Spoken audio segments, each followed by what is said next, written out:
வணக்கம். வியாழக்கிழமை ஜூன் மாதம் 26ஆம் தேதி, விஸ்வாவசு வருஷம் ஆனி மாதம் 12ஆம் தேதி. இன்றைய நட்சத்திரம் திருவாதிரை, அதன் பிறகு புனர்பூசம். திதி வளர்பிறை பிரதமை. யோகம் சித்த அமிர்த யோகங்கள். விருச்சிக ராசிக்கு சந்திராஷ்டமம். ராகு காலம் மதியம் 1:30 முதல் 3 மணி வரை. யமகண்டம் காலை 6 மணி முதல் 7:30 மணி வரை. குளிகை நேரம் காலை 9 மணி முதல் 10:30 வரை. நல்ல நேரம் என்கின்ற சுபஹோரைகள் காலை 9 மணி முதல் 12 மணி வரை, மாலை 4 மணி முதல் 7 மணி வரை, இரவு 8 மணி முதல் 9 மணி வரை. இன்றைய கிரக நிலவரம்: மேஷத்தில் சுக்கிரன், மிதுனத்தில் சூரியன் சந்திரன் குரு, கடகத்தில் புதன், சிம்மத்தில் செவ்வாய் கேது, கும்பத்தில் சனி ராகு. இனி தெரிஞ்சுக்கலாம் வாங்க. அசோகன் கஸ்தூரி, விருதாச்சலம், கடலூர் மாவட்டம் முல்லை நகர் விருதாச்சலத்திலேருந்து கேட்குறாங்க. அசோகன் கஸ்தூரி, நாங்கள் எந்த கோவிலுக்கு சென்று வழிபட வேண்டும்? வீட்டில் சண்டை சச்சரவு எதுவும் இல்லாமல் இருக்க என்ன செய்ய வேண்டும்? எவ்வளவு வருமானம் வந்தாலும் செலவு ஆய்கொண்டே இருக்கிறது. மருத்துவ செலவு அதிகமாக இருக்கிறது. நாங்கள் எந்த கோவிலுக்கு சென்று வணங்க வேண்டும் என்பதை சொல்லுங்கள். மன அமைதி கிடைக்க வேண்டுமானால் நீங்கள் உங்கள் வீட்டிற்கு அருகில் இருக்கக்கூடிய சிவன் கோயிலுக்கு சென்று வாருங்கள். விருத்தகிரீஸ்வரர், விருத்தாச்சலத்தில் உள்ள புகழ்பெற்ற தலம் அது. சிவன் கோவில், விருத்தகிரீஸ்வரர் கோவில் நடுநாட்டு தலங்களிலே மிக முக்கியமானதாக அது கருதப்படுகிறது. அந்த தலத்திற்கு போய் அங்கே பூமிக்கு அடியில் ஒரு பிள்ளையார் இருப்பார். ஆழத்து பிள்ளையார், பள்ளத்து பிள்ளையார் என்றெல்லாம் சொல்வார்கள். அந்த பிள்ளையாரை இந்த படி இறங்கி கீழே போய் அவரை தரிசனம் பண்ணிட்டு வேண்டிட்டு வாங்க. உங்களுக்குள்ள சண்டை சச்சரவு வராது. ஓரளவு வசதியாக வாழ்வதற்கு அவர் அருள் புரிவார். குடும்பம் அமைதியாக இருக்கும். எப்போ முடியுதோ அப்போ ஒரு தரம் வடக்க பிரயாணம் போயிட்டு வாங்க. அலகாபாத், காசிலாம் போயிட்டு வாங்க. பிரயாக்ராஜ், அலகாபாத்துக்கு இப்போ பெயர் மாற்றம் செய்து பிரயாக்ராஜ் என்று அழைக்கப்படுகிறது. திரிவேணி சங்கமம். இந்த திரிவேணி சங்கமத்திலலாம் குளிச்சுட்டு காசியில் போய் கங்கையிலே நீராடி விஸ்வநாதர் விசாலாட்சியை தரிசனம் செய்து விட்டு வாருங்கள். ரொம்ப அற்புதமான அங்கே நகரத்தார் சத்திரம் ஒன்று கட்டியிருக்காங்க. ரொம்ப அருமையாக இருக்குது அந்த இடம். நம்ம காரைக்குடி சுற்று வட்டாரத்தில் இருக்கக்கூடிய செட்டியார்லாம் தேவக்கோட்டை, காரைக்குடி அந்த பக்கம் இருக்கிற நகரத்தார்னு சொல்லுவோமே, நாட்டுக்கோட்டை செட்டியார், அவங்கெல்லாம் வந்து ஒரு அசோசியேஷன் வச்சு அதில் நிறைய ஃபண்ட்ஸ் கலெக்ட் பண்ணி காசியில் தங்கறதுக்கான ஒரு விடுதி ஏற்பாடு செய்து ரொம்ப வருஷமாக இருக்குது. விடுதி இருக்குது அவங்களுக்கு. இப்போ அதை புதுப்பிச்சு கட்டியிருக்காங்க புதுசாக. நல்ல உபசரிப்பு. நகரத்தார் எப்போவுமே உபசரிப்புக்கு பெயர் போனவங்க. அந்த நகரத்தாருடைய சத்திரம் காசியில் இருக்குது. அதில் போய் ஸ்டே பண்ணலாம். நம்ம தென்னிந்தியாவிலேருந்து வரோம், தமிழ்நாட்டிலேருந்து வரோம்னு சொன்னால் உடனே ரூம் கொடுத்துருவாங்க. ஃபோன் நம்பர், டீட்டெயில்ஸ் ஏதாவது உங்களுக்கு இங்கே தெரிஞ்சவங்கள்ட்ட, நகரத்தார் கம்யூனிட்டி சேர்ந்தவங்கள்ட்ட கேட்டால் வாங்கி கொடுப்பாங்க. அங்கே ரூம் புக் பண்ணிட்டு கூட நீங்கள் முன்கூட்டி இந்த மாதிரி தெரியப்படுத்திட்டு கூட போகலாம். அது வந்து தங்கறதுக்கு நமக்கெல்லாம் வந்து மொழி பிரச்சனை கிடையாது. அங்கே போய் தங்கிட்டா அது ஒரு சௌரியம். கோவிலில் வந்து விஸ்வநாதருக்கு ஒரு வேளையும் அபிஷேகத்துக்கு நகரத்தார் சத்திரத்துலேருந்து தான் அபிஷேக சாமான்லாம் போகும். அபிஷேகத்துக்கு தேவையான பால், இளநீர், சந்தனம், பஞ்சாமிர்தம் எல்லாம் தயார் பண்ணி தினமும் 365 நாளும் 2 வேளையும் அபிஷேக சாமான் கொடுக்குற ஒரு பொறுப்பு வந்து நகரத்தார்கிட்ட இருக்கு. அது அவங்களுடைய உரிமை. அதனால் அங்கே போனீங்கன்னா அந்த அபிஷேகத்துக்கு போகிற அந்த இது பேர் சம்போன்னு சொல்லுவாங்க. எல்லா அபிஷேக சாமானியும் பயபக்தியாக அப்படியே தலைமையில தூக்கி வச்சுட்டு அவங்கெல்லாம் ஓம் நம சிவாய, ஓம் நம சிவான்னு சொல்லிட்டு காசி விஸ்வநாதர் கோயிலில் போய் அதை பண்ணிட்டு வருவாங்க.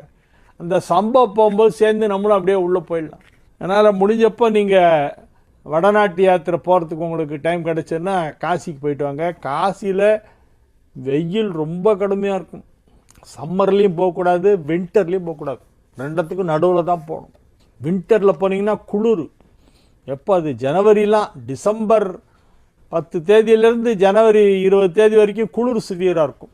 அந்த ஊர் குளிரை கூட தாங்கிலாம். வெயில் ரொம்ப கடுமையாக இருக்கும். அதனால் சம்மரில் போய் மாட்டிக்காதீங்க. குலம் கோத்திரம் பார்த்து பெண்ணை கொடு அல்லது பெண்ணை எடு என்று சொல்வார்கள். இப்போ திருமணத்திற்கு வந்து ஜாதக பொருத்தம் அவசியமா, ஜாதக பொருத்தம் அவசியமா என்று கேட்கிறார்கள். அவசியம் என்பார்கள். ஆனால் குலங்கோத்திரம் முக்கியமா இல்லை ஜாதக பொருத்தம் முக்கியமா? ரெண்டுமே முக்கியம்தான். குலங்கோத்திரம் பார்க்கணும், ஜாதக பொருத்தமும் பார்க்கணும். நீங்கள் என்ன சொல்ல வரீங்க கவிதை ராஜா? மனம் விரும்பும் திருமணம் செய்து கொள்வது சரியா? இன்றைய நாளைய தலைமுறையினருக்கு குலங்கோத்திரம் என்றால் என்ன, அதன் முக்கியத்துவம் என்ன என்பதை அழகாய் கூறுங்கள். அஷ்டாவதானரே. நான் அஷ்டாவதானியா? ஐயம்பேட்டை பிஆர் கவிதை ராஜா. திருமணத்திற்கு ஜாதக பொருத்தம் ரொம்ப முக்கியம். நல்ல குடும்பத்திலிருந்து பெண்ணை எடுக்க வேண்டும். குடும்ப பின்னணி நன்றாக இருக்க வேண்டும். அதெல்லாம் பார்க்கணும். கிட்டு செந்தில் நல்லாத்துக்குடி. காஞ்சிபுரம் ஏகாம்பரநாதர் திருக்கோவிலில் தலவிருட்சம் மாமரம். 3500 ஆண்டுகள் பழமை வாய்ந்த மரம். மாமரத்தில் உள்ள 4 கிளைகள் 4 விதமான மாம்பழங்களை உருவாக்கும் அதிசயம் உள்ளது. 4 கிளைகளும் 4 வேதங்கள். அந்த மாமரமே வேத ஸ்வரூபம். அது அதில் நடுவில்லாம் நிறைய விழுந்துருச்சு, பழசெல்லாம் போயிடுச்சு. அந்த மூல வேர் மட்டும் அப்படியே இருக்குது. நீங்கள் சொல்கிற மற்றெல்லாம் கரெக்டு. 3500 வருஷம் பழமையான மாமரம் காஞ்சிபுரம் ஏகாம்பரநாதர் கோவிலில். ஏக ஆம்ர விருட்சம், அதுதான் ஏகாம்பரம். ஆம்ர விருட்சம் அப்படின்னா மாமரம், ஒரே மாமரம், ஒற்றை மாவடி. ஒற்றை மாவடி அப்படின்னு அதை பற்றி பாட்டெல்லாம் இருக்குது. முக்காலு கேகாமுன் முன்னறையில் வீழாமுன் அக்காலரை கண்டு அஞ்சாமுன் அக்காலரை கண்டு அஞ்சாமுன். காலர்னா யார்? யமதூதர்கள். முக்காலு கேகாமுன் அப்படின்னா ஒரு இது வச்சுட்டு, ஸ்டிக்கு வச்சுட்டு நடக்கிறது. ஊன்றுகோல் துணையுடன் நடப்பது அப்படின்னா ரொம்ப தளர்ந்து போயிட்டாங்கன்னு அர்த்தம். முக்காலு கேகாமுன், 2 காலில் நடக்கணுமா, 3வது கால் தேவைப்பட்டால் வயசாகிடுதுன்னு அர்த்தம். முக்காலு கேகாமுன் முன்னறையில் வீழாமுன். முன்னாலெல்லாம் நரைச்சி போயிடும் சில பேர் ஃபஸ்ட்டு. அந்த நரை வர்றதுக்கு முன்னால் அக்காலரை கண்டு அஞ்சாமுன். அக்காலரை கண்டு அஞ்சாமுன் எல்லாம் பாருங்கள். காலு, அரை, முக்கால் இந்த மாதிரியே வரும். இதெல்லாம் வரத்துக்கு முன்னால் கட்சி ஏகம்பனை போய் தரிசனம் பண்ணு அப்படின்னு சொல்லுவாங்க. விழுப்புரம் மாவட்டம் வேளச்சேரியில், அங்கே ஒரு வேளச்சேரி இருக்கா விழுப்புரம் மாவட்டத்தில், எனக்கு அதுவே தெரியாதே. உள்ள ஆலயம்தான் முதலாக திரௌபதி அம்மனுக்காக கட்டப்பட்ட ஆலயம் எனவும், பூமியை தோண்டும்போது திரௌபதி சிலை கிடைக்கவே அவ்விடத்திலேயே திரௌபதி ஆலயம் எழுப்பப்பட்டதாகவும், திரௌபதி வழிபாடு உலகமெங்கும் இருக்கிறது இருந்து தொடங்க காரணமானது வேளச்சேரி திரௌபதி அம்மன் ஆலயம்தான். இப்படி ஒரு தகவலை சொல்லுகிறார் பிஆர் கவிதை ராஜா. உலகம் தோன்றுவதற்கு முன்பு எப்படி இருந்திருக்கும்? சூரியன் மட்டும்தான் இருந்திருக்குமா? அனுசுயா பிரான்சிஸ் லிங்கேஸ்வரன், சென்னை 28. அதெல்லாம் இந்த பழைய விஷயங்களெல்லாம் ஆராய்ச்சி பண்ணி சயின்ஸுலையும் நிறைய சொல்லியிருக்காங்க. சயின்டிஃபிக்காகவும் இதெல்லாம் சொல்லப்பட்டிருக்கிறது. நிறைய நூல்கள் அதை பற்றின தகவல்கள்லாம் இருக்குது. நல்ல கேள்வி கேட்டிருக்கீங்க. உலகம் தோன்றுவதற்கு முன் எப்படி இருந்தது அப்படின்னு கேட்டால் இப்போ யாருக்குமே தெரியாது. ஏன்னா நாங்களாம் பார்த்ததில்ல, பார்த்தவங்களையும் நாங்கள் பார்த்ததில்ல, பார்த்தவங்க அதை எழுதி வச்சுட்டு போகல. ஸோ எல்லாமே ஒரு கெஸ் தான், இப்படி தான் இருந்திருக்கும் அப்படின்னு ஒரு இமேஜினேஷன் தான் பண்ண முடியும். குமரகுருபரர், பாம்பன் சுவாமிகள், வள்ளலார் சுவாமிகள் போன்று இறைவனை நேரில் காண என்ன செய்ய முடியும்? இந்த 2025 இறைவனை நேரில் காண முடியுமா? இறைவனுடைய அருள் இருந்தால் காண முடியும். பல பிறவிகளிலே அதற்கான முயற்சி செய்தால் தான் கடவுள் தரிசனம் கிடைக்குமா. இந்த பிறவியில் நம்ம முயற்சி செய்வோம். இப்போ இந்த பிறவியில் பார்க்க முடியலன்னா அடுத்த பிறவியோ இல்லை அதுக்கு அடுத்த பிறவியோ. இப்போ செய்கிற முயற்சி ஒரு பிறவிலையும் தொடர்ந்து அதற்கான பலனை கொடுத்து கொண்டு இருக்கும். அதனால் இது பல பிறவிகளிலே தொடர்ந்து முயற்சி செய்ய வேண்டும். அப்பொழுதுதான் இறைவனை நேரில் பார்க்க முடியும். நீங்கள் சொல்கிற இந்த மகான்கள்லாம் பல பிறவிகளாக அவங்க மகான்களாகவே இருந்திருப்பாங்க. இந்த பிறவியில் அவங்களுக்கு அதற்கான பலன் கிடைச்சிருக்கும். தாயோ தந்தையோ இறந்து விட்டால் 1 வருடம் பூர்த்தியாவதற்குள் மகன் அல்லது மகளுக்கு திருமணம் செய்யலாமா? நல்ல கேள்வி. செய்யலாம். 6 மாதம் ஆயிடுச்சுன்னா பண்ணலாம். ஏன்னா ஒரு பையனுக்கு 1 வருஷத்துக்குள்ளே கல்யாணம் பண்ணணும்னு சொல்லியிருக்காங்க. முதல் வருட திவசம் பண்ணும்போது அவங்க மனைவியோடு சேர்ந்து தம்பதியாக பண்ணால் அது இன்னும் நல்ல பலன் கொடுக்குங்கிறதுக்காக வேண்டி தாயார் இறந்து 6 மாதத்தில் கல்யாணம் பண்ணுவாங்க. அது வழக்கம் உண்டு. அம்மா இறந்து 6வது மாதம் கல்யாணம் நிறைய பேருக்கு நடந்திருக்கு. எங்கள் ஃபேமிலியிலேயே சில பேருக்கு அப்படி நடந்திருக்கு. அது ஏன் அப்படி செய்கிறாங்கன்னா, முதல் வருட திவசம் வரும்போது அந்த பையன் மனைவியோடு சேர்ந்து பண்ணணுமா. தம்பதியாக பண்ணால், திவசம் பண்ணால் ரொம்ப நல்லது அப்படிங்கிறதுனால 1 வருஷத்துக்குள்ளே கல்யாணம் பண்ணி வச்சு அவங்களே இருந்து நடத்துகிற மாதிரி அது அர்த்தம் அப்படின்னு சொல்லி பண்ணுவாங்க. அதனால் முதல் ஆண்டு திதி வரத்துக்கு முன்னாலேயே திருமணம் செய்யலாம் மகனுக்கோ மகளுக்கோ. நல்ல கேள்வி. கிட்டு செந்தில், நல்லாத்துக்குடி, மயிலாடுதுறை. இதெல்லாம் தான் யூஸ்ஃபுல்லாக எல்லாருக்கும் தெரிய வேண்டிய விஷயங்கள். மேஷ ராசிக்கு இது ஒரு நல்ல நாள். சூரியன், சந்திரன், குரு 3 ஒன்றா சேர்ந்துருக்கு. 3 சேர்ந்து 9ஆம் இடத்தை பார்க்கிறது. எனவே நல்ல நாள். பாக்கியங்கள் கிடைக்கும், நல்ல சந்தர்ப்பம் கிடைக்கும், நல்ல வாய்ப்புகள் கிடைக்கும். வாழ்க்கையிலே முன்னுக்கு வருவதற்கான சந்தர்ப்பம் இப்பொழுது ஏற்படும். அந்த நல்ல தருணத்தை, நல்ல வாய்ப்பை பயன்படுத்தி கொள்ள வேண்டும். சில பேர் நல்ல வாய்ப்பு கிடைக்கும் போது கோட்டை விட்டு அப்புறம் புலம்புவாங்க. அன்னைக்கு நான் மட்டும் சரின்னு சொல்லியிருந்தேன், இன்னைக்கு என் நிலைமையே வேற அப்படிம்பாங்க. ஏன் சரின்னு சொல்லலை? நேரம், டைம். அந்த மாதிரி எல்லாம் தப்பு பண்ணாதீங்க. இப்போ உங்களுக்கு நல்ல நல்ல வாய்ப்புகள் எல்லாம் வரும். மேஷராசி அன்பர்களே, உங்களுடைய தொழிலில், உங்களுடைய உத்தியோகத்தில், குடும்ப விஷயத்தில், பணம் கொடுக்கல் வாங்கல் போன்ற விஷயத்தில், வியாபாரத்தில், எல்லா விஷயத்திலுமே நல்ல சந்தர்ப்பங்கள் உங்களை அருகில் வந்து நிற்கும். ஊக்கமுடையான் உழை அப்படின்னார் வள்ளுவர். ஆக்கம் அதர்வினாய் செல்லும், அசைவிலா ஊக்கமுடையான் உழை. உழைனா பக்கத்துலன்னு அர்த்தம். ஆக்கம் அப்படின்னா செல்வம், வெல்த். எங்கே போகுமா? ஆக்கம் அதர்வினாய் செல்லும். அதுவாகவே வழி விசாரிச்சுன்னு போகும். வீட்டு அட்ரஸை கேட்டுன்னு வருமா? ஹலோ, அரிகேசநல்லூர் வெங்கட்ராமன் வீடு இங்கே தானே? வீரராகவன் தெரு மரம் இங்கே தான் இருக்கா அப்படின்னு கேட்டுட்டு வருமா. ஆக்கம் அதர்வினாய் செல்லும், அசைவிலா ஊக்கம் உடையான் உழை. உழைனா அவன் பக்கத்தில் வரை வந்து நிற்கும் அப்படின்னு அர்த்தம். அதுதான் உழைங்கிற இடத்துல இந்த சொல்லுக்கு அர்த்தம். வள்ளுவர் என்ன அழகா அந்த பதத்தை பயன்படுத்துகிறார் பாருங்க. அசைவிலா ஊக்கம் உடையான் இடம்னு சொல்லலை, இடத்து அப்படின்னு சொல்ல. ஊக்கம் உடையான் பால் அப்படின்னு சொல்லிருக்கலாம், அப்படிலாம் சொல்லலை. உழை அப்படின்னார், பக்கத்தில் வந்து நிற்குமா. ஏன்னா இவன் அதை யூஸ் பண்ணணும், அந்த ஆப்பர்ச்சுனிட்டியை இவன் யூஸ் பண்ணணும், அதுக்காக பக்கத்தில் வந்து நிற்குமா. அந்த மாதிரி நேரம் இப்போ உங்களுக்கு வந்துருச்சு. இந்த திருக்குறளை நல்லா யோசிச்சு அதோடைய அர்த்தத்தை இன்னொரு தரம் புரிஞ்சுக்கங்க. ஆக்கம் அதர்வினாய் செல்லும், அசைவிலா ஊக்கமுடையான் உழை என்பது இன்றைய தினம் மேஷ ராசிக்கு பலனே அதுதான். அந்த திருக்குறள் தான் உங்களுடைய ராசி பலன் இன்றைய தினம். ரிஷப ராசிக்கு இன்றைய நாள் நல்ல நாள். 2ஆம் இடம் வலுப்பெற்று இருக்கிறது. எனவே குடும்பஸ்தானம், வாக்குஸ்தானம், தனஸ்தானம் எல்லாமே வலுப்பெற்று இருக்கிறது. வலுவாக இருக்கிறதுன்னா என்ன அர்த்தம் அப்படின்னா, குடும்பம் நல்லா இருக்கும், நல்ல பண வசதி கிடைக்கும். தனஸ்தானம் வலுப்பெற்று இருப்பதால், வாக்குஸ்தானம் வலுப்பெற்று இருப்பதால் கல்வி நன்றாக வரும், பேச்சு நன்றாக இருக்கும். உங்களுடைய பேச்சு திறமையினால நீங்கள் பேசியே எல்லாரையும் அப்படியே கவர் பண்ணிடுவீங்க. உங்களுடைய பேச்சை கேட்டு எல்லோரும் அந்த பேச்சிலே மயங்கி நீங்கள் சொன்னதை கேட்பார்கள். அவ்வளவு இனிமையாக, அழகாக, கோர்வையாக எடுத்து பேசக்கூடிய ஒரு நாவன்மை உங்களிடத்தில் இருக்கிறது. இந்த பேச்சு திறத்தாலே உலகத்தினை பாலித்திட வேண்டும் என்று நீங்கள் உலகத்தையே பாலித்து விடக்கூடிய அளவிற்கு மிகப்பெரிய ஒரு பேச்சாளராக இன்றைய தினம் விளங்குவீர்கள். பேச்சை தொழிலாக கொண்டவர்களுக்கு இது மிகச் சிறப்பான நாள். நன்மைகள் அதிக அளவிலே நடைபெறக்கூடிய நல்ல நாள். மிதுன ராசிக்கு இன்றைய நாள் நல்ல நாள்.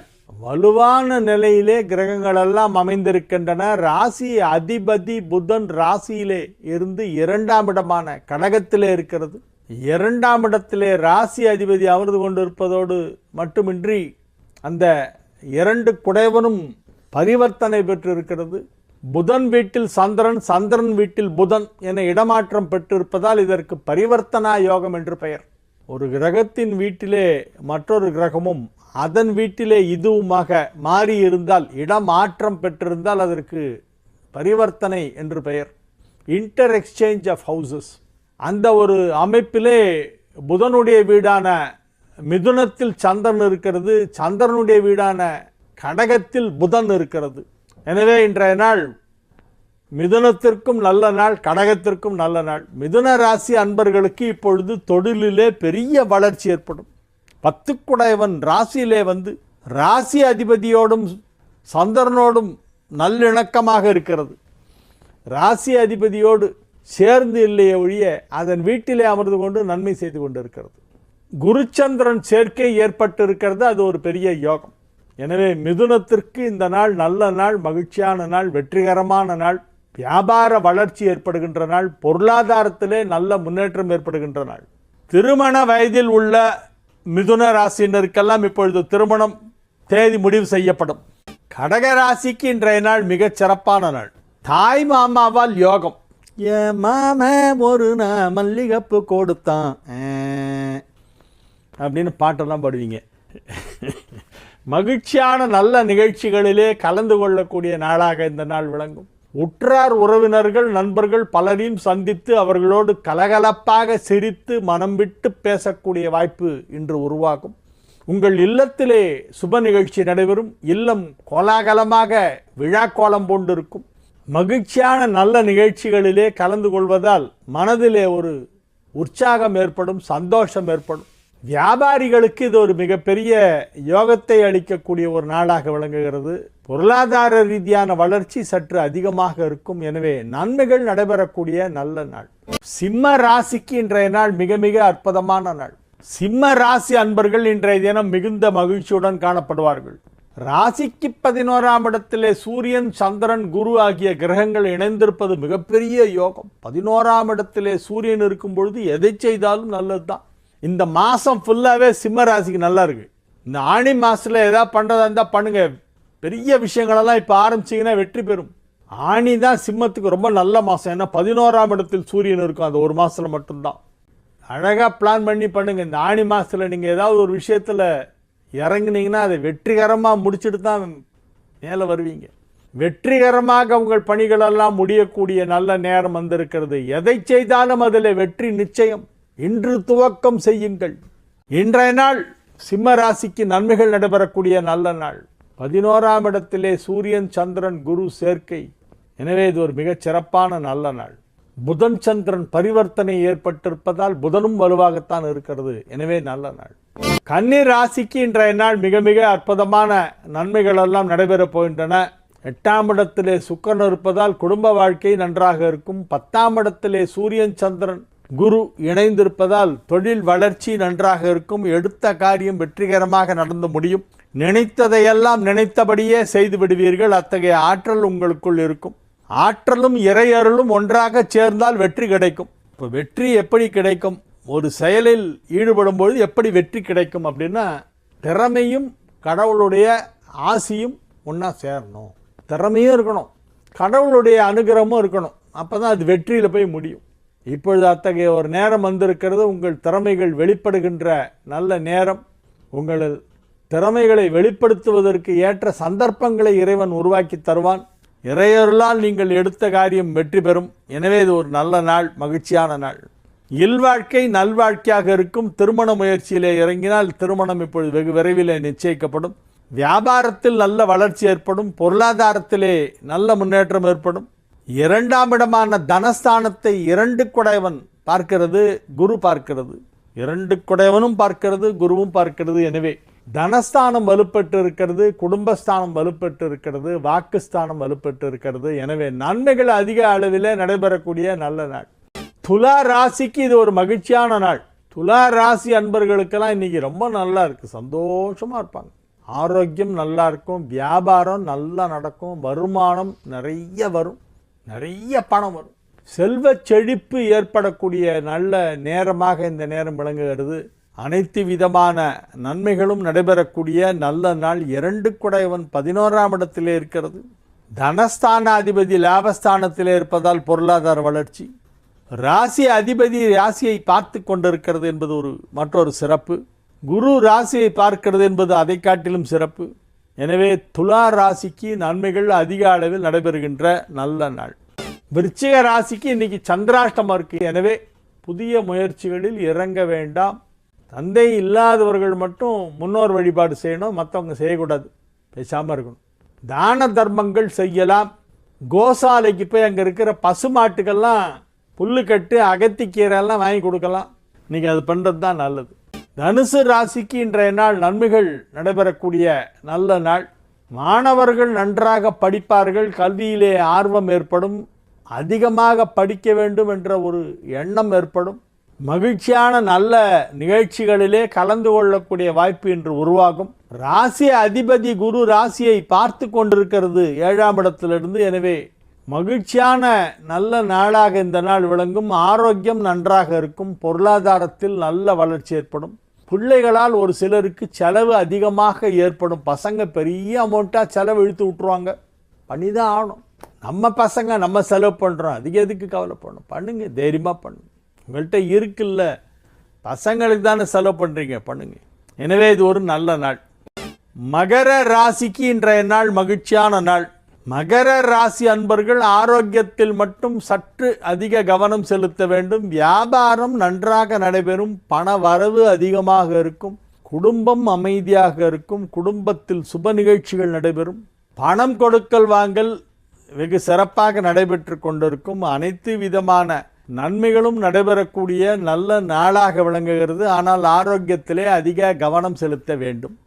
கும்ப ராசிக்கு இன்றைய நாள் நல்ல நாள். ஆறுக்குடையவன் தன் வீட்டிற்கு பின் வீட்டிலே இருப்பதால் யோகம். ஆறுக்குடையவன் ஆறில் வலுக்காமல் தன் வீட்டிற்கு பின் வீடான 5ஆம் இடத்திலே, 6க்கு 12ஆம் இடமான 5ஆம் இடத்திலே இருப்பதால் நன்மை. எதிரியோட கை ஓங்கலை, உங்கள் கை தான் ஓங்கி இருக்கு அப்படின்னு அர்த்தம். 6ஆம் இடம் வலுத்தா எதிரி கை ஓங்கிடுத்துன்னு அர்த்தம். உங்களுக்கு தான் இப்போ பலம் ஜாஸ்தி. எனவே இது ஒரு நல்ல நாள். நீங்கள் எதை செய்தாலும் அதிலே வெற்றி கிடைக்கும். வியாபாரத்தில் புதிதாக ஏதேனும் செய்யலாம். புதிய அதிநவீன யுக்திகளை உங்கள் தொழிலிலே நீங்கள் புகுத்தலாம். ஆன்லைன் பிஸ்னஸை டெவலப் பண்ணுங்க, பெரிய லெவலில் உங்களுக்கு கை கொடுக்கும்.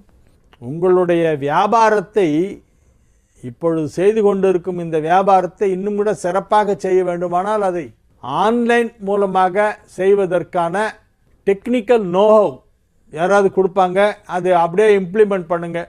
அந்த இம்ப்ளிமெண்டேஷனை இன்றைக்கி நீங்கள் பண்ணலாம். ஆன்லைன் மூலமாக பிஸ்னஸ் செய்தால் இன்னும் கூட அதிகமாக வருமானம் வரும். அதற்கு தேவையான எக்யூப்மெண்ட்ஸ் எல்லாம் வாங்கி அதுக்கு டெக்னிக்கலான நாலேஜ் இருக்கணும் இல்லையா, அதை ஆப்ரேட் பண்ணுறதுக்கு அதெல்லாம் பண்ணி பேமெண்ட் மோடு எப்படிலாங்கிறது எல்லாத்தையும் செக் பண்ணி அதுக்கான ஒரு கேட்வே யாராவது ஃபிக்ஸ் பண்ணி பேமெண்ட் கேட்வேலாம் ரெடி பண்ணி உங்களுக்கு ஆன்லைன் மூலமாக பேமெண்ட் வரத்துக்கான தொழில்நுட்பத்தை கற்றுக்கொண்டு அதை நீங்கள் முறைப்படி தெரிந்து கொண்டு டெக்னிக்கலாக அதில் இருக்கக்கூடிய சின்ன சின்ன ஸ்நாக் என்னங்கிறதெல்லாம் புரிஞ்சுக்கிட்டு அதை நீங்கள் இம்ப்ளிமெண்ட் பண்ணுறதுக்கு ட்ரை பண்ணிங்கன்னா உங்களுக்கு அது வெற்றிகரமாக நடைபெறும். மீன ராசிக்கு இன்றைய நாள் நல்ல நாள், மகிழ்ச்சியான நாள், வெற்றிகரமான நாள். உங்கள் இல்லம் விழாக்கோலம் பூண்டு நிற்கும். இல்லத்திலே உள்ளவர்கள் எல்லோரும் உங்கள் உள்ளத்திலே இடம் பிடிக்க முயற்சி செய்வார்கள். இல்லத்தில் மகிழ்ச்சி வெள்ளம் பொங்கி எழுகின்ற நல்ல நேரம். வியாபாரிகளுக்கு மிகச்சிறப்பான நன்மைகள் நடைபெறக்கூடிய நல்ல நாள். 4, 7 ஆகிய 2 கேந்திரங்களுக்கு அதிபதியான புதன் இப்பொழுது 5ஆம் இடமான பூர்வ புண்ணிய ஸ்தானத்தில் அமர்ந்து கொண்டு உங்களுக்கு மிகப்பெரிய நன்மையை செய்து கொண்டிருக்கிறது. ராசி அதிபதி 4ஆம் இடத்திலே அமர்ந்து கொண்டு 5 சந்திரனோடு இணைந்து கஜகேசரி யோகத்தை ஏற்படுத்தி மகிழ்ச்சியான நல்ல செய்திகளை எல்லாம் கொண்டு வருகிறது. நல்ல செய்திகள் வந்து சேரும், நன்மைகள் நடைபெறும், வியாபாரத்தில் மிகப்பெரிய வெற்றி கிடைக்கும். உத்தியோகத்தில் இருப்பவர்களுக்கு பதவி உயர்வு கிடைப்பதற்கான வாய்ப்பு மிகவும் வலுவாக காணப்படுகிறது. பணம் கொடுக்கல் வாங்கல் சீராக நடைபெற்று கொண்டிருக்கும். மகிழ்ச்சியான சூழ்நிலையிலே நீங்கள் இருப்பீர்கள். வெற்றிகரமாக உங்கள் பணிகளை செய்து முடிப்பீர்கள். இது ஒரு மிகச் சிறப்பான நல்ல நாள். வாழிய செந்தமிழ், வாழ்க நற்றமிழர், வாழிய பாரத மணித்திருநாடு. வந்தே மாதரம், வந்தே மாதரம், வந்தே மாதரம்.